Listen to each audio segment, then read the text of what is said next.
بسم الله الرحمن الرحيم فتوى دمتا بيدو دودونا شيامي أيه چيميا نمبر 1 أتي بجناني نالي دبو بامو شيچين نمبر 2 الله أشيميا أجاو يومو شيچين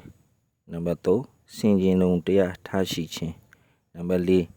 سمن سيچايا دي بينا شيميا تنباناي نيوي أنيكا تنيو سيبو كچين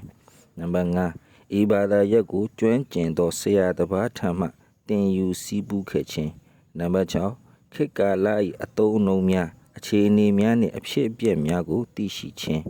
နံပါတ်9ဖတ်တဝါရေးသားမှုကိုကျွမ်းကျင်သောမူဖတီဆပ်တဦးထံမှကောင်းမွန်စွာတင်ယူခဲ့ခြင်းနံပါတ်10မျက်မှောက်ခေတ်ကာလ၏အခြေအနေနှင့်အသုံးအနှုန်းများကိုလည်းသိရှိထောက်ထားနားလည်တတ်ခြင်းနံပါတ်9အမှားအယွင်းနဲပါခြင်းနံပါတ်10ခေတ်ကာလ၏လူပုဂ္ဂိုလ်များ၏အခြေအနေအရရက်များကိုမှန်ကန်စွာသိရှိခြင်း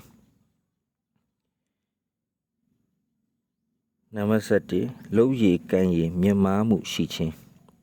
နံပါတ်12မိမိအရှက်တရားကိုထိမ့်သိမ့်သူဖြစ်ခြင်းနံပါတ်13လူရည်မွန်ဖြစ်ပြီးသဘောထားနုညံ့သိမ်မွေ့သူဖြစ်ခြင်း